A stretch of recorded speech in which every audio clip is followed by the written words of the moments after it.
Can I ever trust again? Did that question ever pop up for you?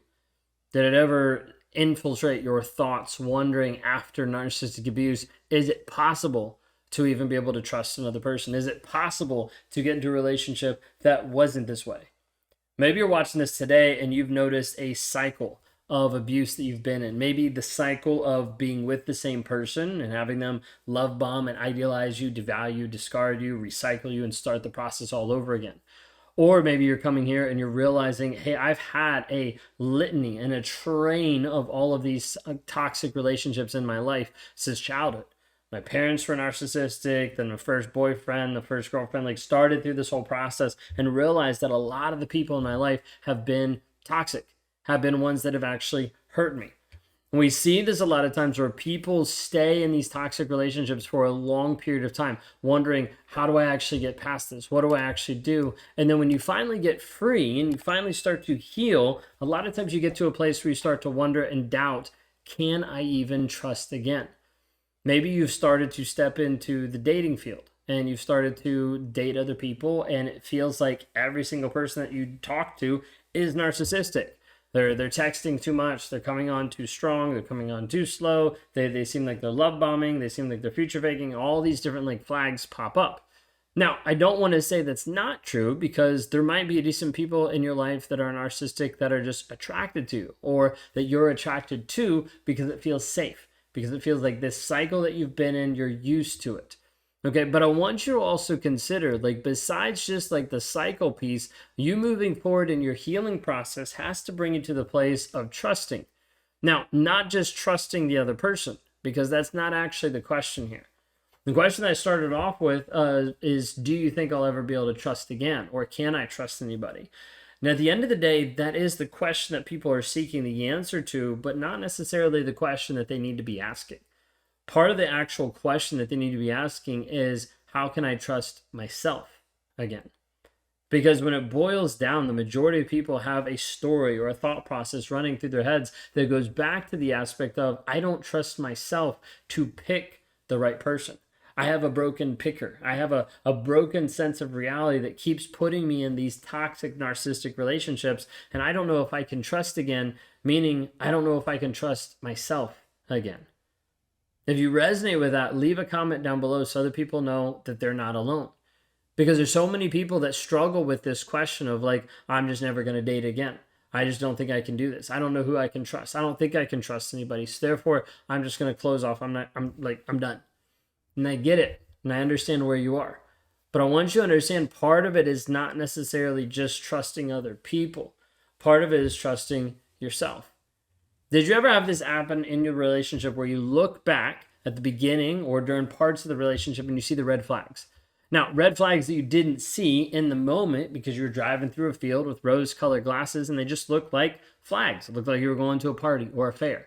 And then when you look back without the rose-colored glasses, you start to realize all of those were red flags trying to warn you of the impending abuse that was coming. And so as you look back and you see that, it's so easy for survivors to start beating themselves up. Like, gosh, why did I not see that flag? It was a giant red flag. It was huge, and I missed it. How is that even possible? Why couldn't I have seen that? And I want you to take a pause and just give yourself some grace.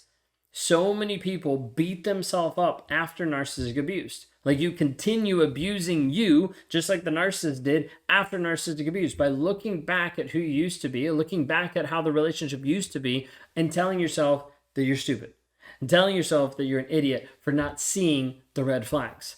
Now, in the illustration I gave, you're driving along with rose-colored glasses and you're seeing flags, but you don't know that they're red flags. You don't know that they're like these bad flags. Now, it's because in the moment you didn't realize that you're wearing rose-colored glasses. So all the red just kind of views as normal. And so when you start to look back and realize that you had those on, it's like, oh, that makes a lot more sense. And then it steps into, oh, I'm so stupid for not realizing it. What I'd want you to consider is, when you were 4 years old, how much did you understand about algebra or geometry or trigonometry? Or like some of the higher level like math, or maybe like in the particular business or industry that you're in, how much of that did you understand when you were 4 years old? The probability is, unless you were like this brilliant genius, you probably didn't have a clue about any of those things when you were that age. Why? Because you didn't have the capacity and you hadn't learned it yet. And that's the difference that you see in narcissistic relationships. Like, you get with a person that you haven't learned the things that you're actually supposed to be avoiding. You haven't learned that those are actual red flags. You're just like, party. No, it's red flags. Like, you haven't learned those things. But when you look back on the past, you start to judge yourself based on the things you know now.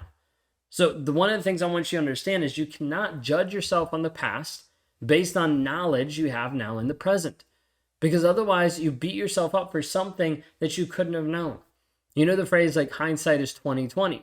Like, it's easier to see stuff after it's already happened. Very easy. The problem is you start to look at it and be like, well, if it was this easy for me to see now that I have awareness, should have been that easy for me to see back then. That's not the case.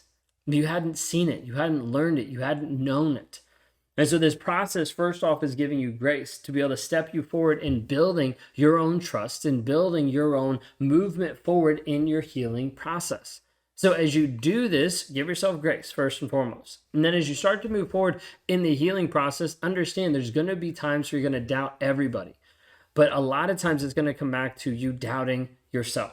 Can I actually trust me? How do we work on that? How do we develop that? First, we need to start working on your confidence. Part of that is very simple. It's developing consistent daily habits that start putting you back into power.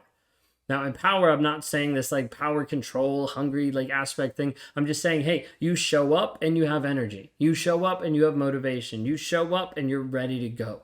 And we're not just talking about ready to go to run a marathon, but ready to go to live and win at life. Sometimes it starts off simply by getting up when you say you're going to get up, working out when you say you're going to work out, and eating the food you say you're going to eat to be able to fuel your body and then help you move forward. When you've fueled your body, when you've helped yourself on these daily habits of you investing into you, it lets you engage in a different level of even spirituality, of understanding who God is, understanding who you are, understanding your circumstances, sitting in silence and meditating, praying, all these different things that start to attune you closer to God, to the universe, to yourself. Then you start investing in other relationships. Being able to dive into relationships and say, okay, how do I actually connect with other people? People that I know are healthy. How do I foster these relationships? How do I use this as a standard for all my other relationships so that I don't get sucked into toxicity anymore? And then how do I'm actually investing in myself, in my business, in growing myself, and developing the people that I serve and the people that I lead? All of these different pieces are essential and important for you to start building daily habits. Now, as you do this, it puts you into a place of power. That's what I mentioned earlier. Power to be able to make decisions, to be able to move in directions that you haven't moved before. People, like a way for you to be able to grow and develop who you actually are. Then you're able to actually sit there and work through the problems and the issues that are in your mind and in your life on a day-to-day basis. The questions of, did he actually love me? What was actually demonstrated? What was actually shown? What about this? What about this? All those questions start to get answered as you come to the table with a clear mind. Understanding, hey, I'm going to deal with my feelings and my emotions. I'm going to deal with the facts of the situation. I'm not going to combine them and confuse them. I'm going to look at them separately. Hey, this is just a fact. It doesn't mean it's good or bad. This is just a fact. Now, how do I feel about that fact? What do I need to work through the facts and the feeling to be able to figure out what has actually brought me to this place? Like, what was my perspective that brought me in this situation, that put me here? What do I need to change about that so that I don't get sucked into another relationship? And then we start building healthy boundaries. So start making sure that you don't go back to a toxic person or that you don't get involved with another toxic person down the road, but that you actually continue to invest in you. One of the biggest ways we can tell when someone's pulled into narcissistic abuse is the lack of self that happens for you. You normally don't move into a toxic relationship and you still keep functioning at a high level of you investing your time, your energy, and your money into you. But instead it becomes focused on another person. So if you have someone who comes into your life and starts to pull you away from your goals, your vision, your values of who you are and who you want to be, that's a red flag. That's something to be like, wait a second, is this actually helping me move forward in the area that I know I want to move forward? Or is this distracting me? Narcissists love to be able to distract you and pull you off to the side so that you don't actually focus on your growth, your healing, and your development. Hopefully this makes sense just in walking through some of this process. Like, in order to be free, in order to be able to trust other people again, you first have to develop a level of trust in you. Some of that trust is just you showing up consistently for you, not for other people, not in other styles, not in other ways, but just showing up consistently for you. That could be super complicated or it could be super easy. Did you wake up when you said you're going to wake up? Did you work out when you said you were going to work out? Did you eat what you said you were going to eat? And did you do it consistently to be able to show you, hey, this is actually happening. I'm actually showing up in a healthy way doing this. Now, is all of life and is all of ways to be able to heal from narcissistic abuse just habits? No, not necessarily. But they do help put you in a place of confidence and certainty so you can move forward and get clarity about what happened and how to be free. If you want to know more about that, how we set people free every single day, you can go to claritychallenge.net. Scroll down and listen to some of the other survivors that have already graduated from the Clarity Challenge or moved into our Thriver community, helping them maximize and move forward of who they actually are and what's actually happening. Because the more you're able to be free and to be liberated from the narcissistic abuse, the more you're able to see your value, your worth, and start to actually invest in you.